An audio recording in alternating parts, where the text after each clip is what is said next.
दोस्तों जो class 12 2022 board exam यानी अर्थशास्त्र का पेपर देने वाले हैं, वो एग्जाम देने वाले हैं, उनके लिए काफ़ी इंपॉर्टेंट वीडियो हम लेकर आ चुके हैं। मॉडल पेपर लेकर आ चुके हैं 2022 का।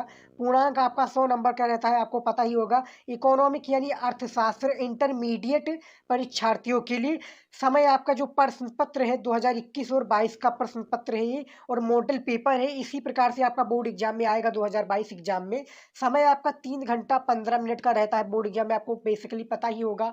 और इसमें आपको कुछ निर्देश दिए हुए जो कि बोर्ड एग्जाम में काफ़ी इंपॉर्टेंट रहता है, आपको पढ़ना ही होता है। निर्देश है, निट प्रारंभ में 15 मिनट परीक्षार्थियों को प्रश्न पत्र पढ़ने के लिए निर्धारित है। निर्देश में है, सभी प्रश्न आपको करना अनिवार्य है, यानी जो आपका सभी प्रश्न होता है ये आपको करना अनिवार्य होगा। उसके बाद में है कुछ, इनमें कुछ इंपॉर्टेंट है। प्रश्न संख्या 1 से लेकर 10 तक बहुविकल्पीय है, जिनका केवल सही उत्तर आपको उत्तर पुस्तिका में यानी जो आपकी बोर्ड परीक्षा की कॉपी होगी उनमें आपको लिखना है। उसके बाद में है प्रश्न संख्या 11 से 18 तक अति लघु उत्तरीय प्रश्न है, जिनके प्रत्येक उत्तर आपको 50 शब्दों में देना है। कितने? 50 शब्दों में आपको किसका उत्तर देना है? इकोनॉमिक यानी अर्थशास्त्र के। उसके बाद में है प्रश्न संख्या 1924 तक लघु उत्तरीय प्रश्न है, जिनका उत्तर लगभग आपको कितने? 150 शब्दों में देना है, यानी 150 वर्ड में। उसके बाद में क्या है? प्रश्न संख्या 25 से 27 तक विस्तृत उत्तरीय प्रश्न है, जिनका उत्तर आपको लगभग 300 शब्दों में देना है। और ये बोर्ड एग्जाम में शायद 10 नंबर का बोर्ड एग्जाम में ये पूछा भी जाता है, तो ये काफ़ी इंपॉर्टेंट रहता है। चलिए शुरू करते हैं बहुविकल्पीय प्रश्न। क्वेश्चन नंबर पहला है, बेस्ट बेस्ट अर्थशास्त्र के अंतर्गत निम्न में से किसका अध्ययन किया जाता है? जैसे देख सकते हैं आपका बोर्ड एग्जाम में 1 नंबर का पूछा जाता है। आपका इसी भी बोर्ड एग्जाम में 4 ऑप्शन दे दिए जाएंगे। आपको राइट आंसर जो होगा आपको उत्तर पुस्तिका यानी अपने कॉपी में लिखना होगा। जैसे आपको प्रश्नोत्तर नंबर डालने के बाद में इनमें से पहला आपका हो जाएगा का व्यक्तिगत इकाई, खा होगा आर्थिक समग्र, गा होगा राष्ट्रीय आय, घा होगा उपयुक्त में से कोई नहीं। तो इनमें से आपका सही उत्तर कौन सा हो जाएगा दोस्तों? इनमें से आपका सही उत्तर हो जाएगा व्यक्तिगत इकाई, इसका राइट आंसर हो जाएगा। तो ये जैसे कि मुझे पता था ये व्यक्तिगत इकाई है, मैंने रिसर्च किया हुआ था। तो आपको बोर्ड एग्जाम में इसी प्रकार से बोर्ड एग्जाम में आपको याद करके जाना है कि किस प्रकार से मॉडल इसका क्वेश्चन आता है। तो ये आपको क्वेश्चन का आंसर दे देना है बोर्ड एग्जाम में। हमने अभी वीडियो रिसेंटली पोस्ट किया, काफ़ी इंपॉर्टेंट वीडियो है, तो आप वीडियो हमारा देख सकते हैं। अर्थशास्त्र के बहुविकल्पीय का सभी महत्वपूर्ण प्रश्न लेकर आए थे, उसमें आप उसका वीडियो देख सकते हैं।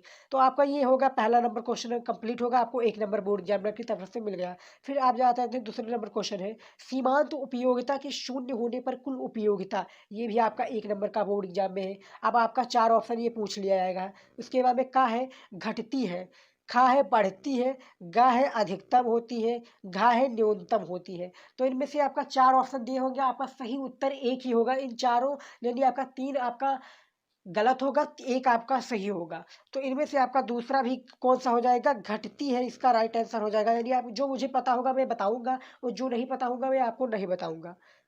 फिर क्वेश्चन नंबर तीसरा है, उत्पादन बंद करने पर क्या होता है? ये भी इसी प्रकार से भी क्वेश्चन पूछ लिया जाएगा।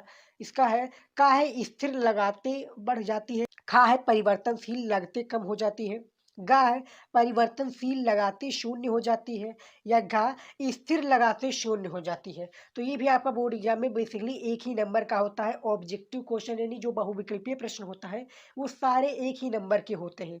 तो इनमें से जो आपका राइट आंसर हो जाएगा वो आप रिसर्च करके यानी आप गूगल पर जाकर देख सकते हैं किस प्रकार से इसका राइट आंसर होगा, या अपनी बुक में भी ढूंढ सकते हैं। फिर क्वेश्चन नंबर 4 है, सीमांत आगमन में परिवर्तन का दर है। सीमांत आगमन में परिवर्तन का दर क्या है?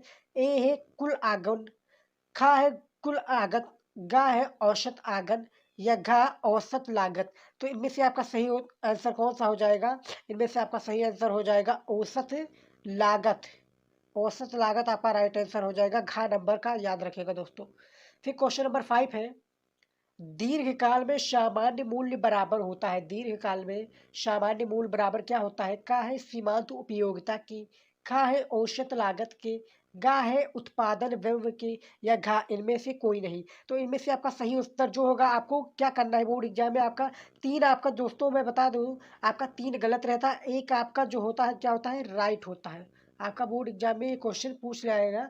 राइट आंसर जो आपको होगा, राइट आंसर की आपको नंबर मिलेंगे। फिर आपका इसी प्रकार से पूर्ति के बढ़ने पर कीमत है, फिर आपका का है कोई प्रभाव नहीं पड़ेगा, खा है कीमत में वृद्धि होगी, गा है कमी होगी, घा है में से कोई नहीं। तो आपका जो उत्तर होगा आप देख सकते हैं और आपने बोर्ड एग्जाम की कॉपी में इसी प्रकार से लिख देना है। प्रश्नोत्तर नंबर 1 डालने के बाद में जो आपका सही उत्तर हो वो लिख देना है। तो वीडियो को आप अभी लाइक नहीं करें तो लाइक कर दीजिए और चैनल को हमारे सब्सक्राइब कर लीजिए, क्योंकि यहाँ पर आपको बोर्ड एग्जाम से रिलेटेड वीडियो मिलती रहती है। अगले क्वेश्चन की ओर बढ़ लेते हैं। सभी महत्वपूर्ण प्रश्न हम इस वीडियो में कवर करेंगे कि किस प्रकार से बोर्ड एग्जाम में पूछ लिया जाता है। आपका इस जो मॉडल पेपर है 2022 का 50% मार्क आपका कवर हो जाता है। यानी इस मॉडल पेपर से यदि आप ये मॉडल पेपर सॉल्व कर देते हैं पूरा, तो आपका 50% मार्क अर्थशास्त्र में कंप्लीट हो जाता है, जो कि आपका 100 नंबर का होता है अर्थशास्त्र। फिर 7 नंबर है इलाहाबाद बैंक क्या है। ए है सॉरी का है विदेशी विनिमय, खा है व्यापारिक बैंक, गा है केंद्रीय बैंक, घा है इनमें से कोई नहीं। तो इनमें से आपका जो सही उत्तर हो जाएगा बैंक क्या है आपको लिख देना है। फिर क्वेश्चन नंबर 8वां, शाख मुद्रा का विस्तारित होता है। शाख मुद्रा का विस्तारित होता है जब ई आर आर। तो का है घटता है, खा है बढ़ता है, घा है गा है स्थिर रहता है, घा है इनमें से कोई नहीं।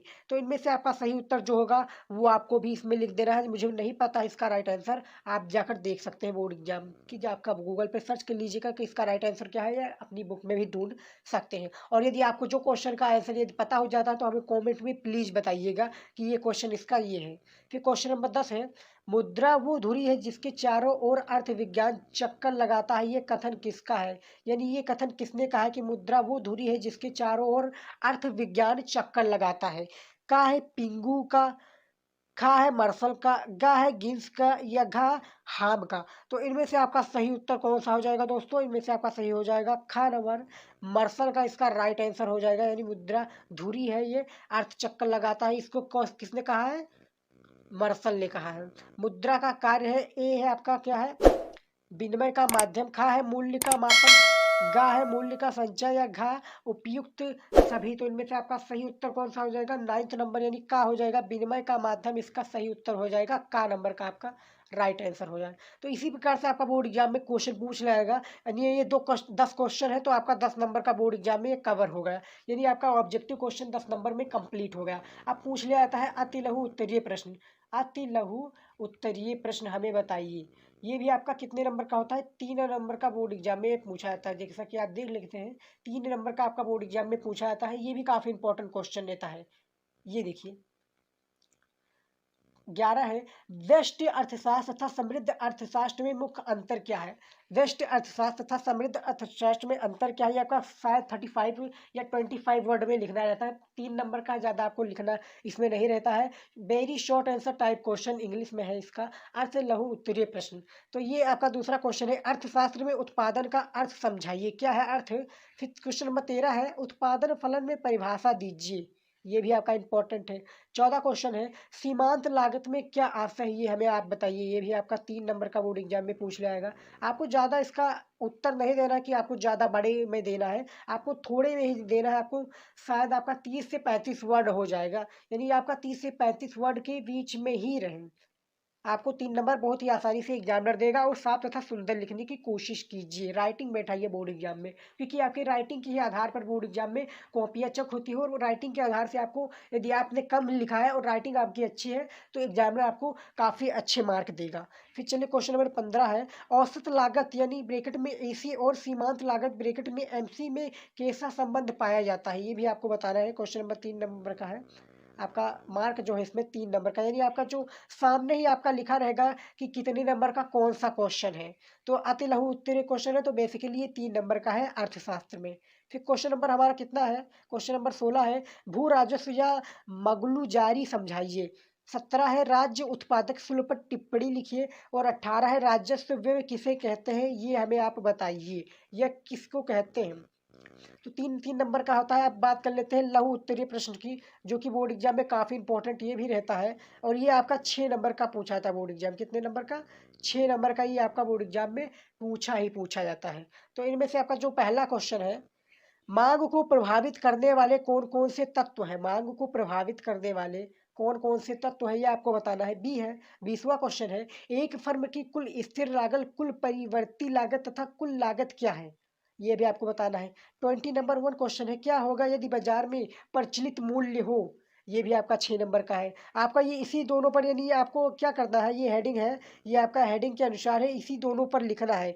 ए का है संतुलन कीमत से अधिक, खा है संतुलन कीमत से कम, यानी आपको डिफरेंस इसमें मैच करना है कि ज़्यादा है या ऊपर है, तो दोनों में आपको बराबर लिखना है। ये भी इसके लिए आपको 6 नंबर प्रोवाइड होंगे, जो कि लघु उत्तरीय प्रश्न कहलाएंगे, सब्जेक्टिव क्वेश्चन है।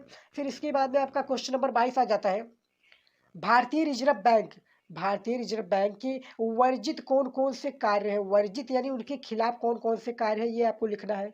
फिर क्वेश्चन नंबर 22 है, बजट को परिभाषित कीजिए, बजट क्या है, बजट कितने प्रकार से होते हैं, जो कि हमारे, हम आपको बता दें बजट का कुछ एग्जाम्पल। बजट होता है जो कि पेश किया जाता है हर साल, यानी हर साल के आपको जनवरी या फरवरी में, शायद बजट मार्च में, अब इस तीनों महीने के बीच में ही बजट पेश किया जाता है कि इस साल का इतना टर्नओवर हुआ है, इसमें क्या क्या खरीदा गया है, क्या क्या होता है, तो ये बजट कहलाता है, जो कि पेश करती है।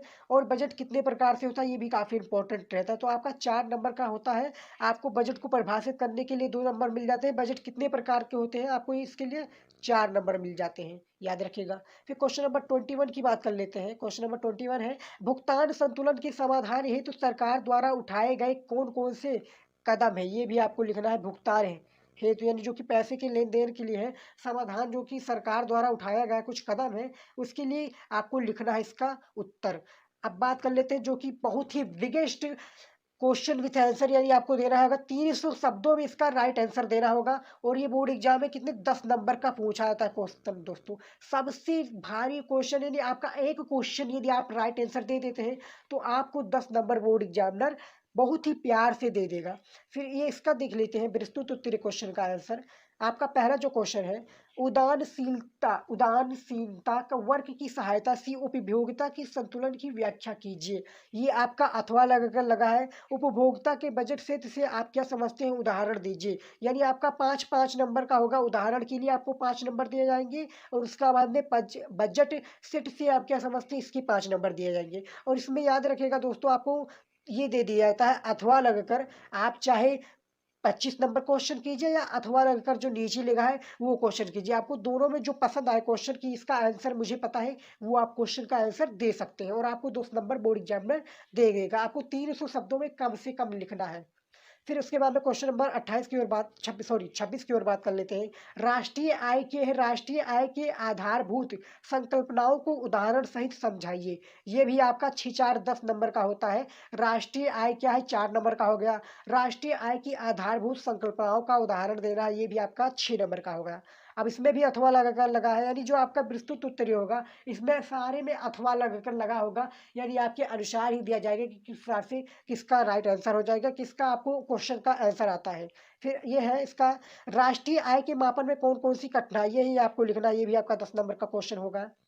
अब इसके बाद में क्वेश्चन नंबर 27 है, रोजगार के प्रतिष्ठ सिद्धांत को समझाइए, इस संबंध को प्रो से कि बाजार के नियम में मुख्य बिंदु लिखिए, यानी रोजगार क्या है इसको सिद्धांत को हमें समझाना है, और इस संबंध को प्रूसी बाजार के नियमों को कुछ लिखना है। आपका ये आपका कितने नंबर का, 10 नंबर का हो जाएगा। आपको कम से कम कितने नंबर का दोस्तों, 300 शब्दों में लिखना है। तो अभी प्रिपरेशन तैयार कर लीजिए। आपको इसमें आपको 300 शब्द याद करने की कोई ज़रूरत नहीं, मैं आपको ट्रिक बता रहा हूँ किस प्रकार से आपको करना है।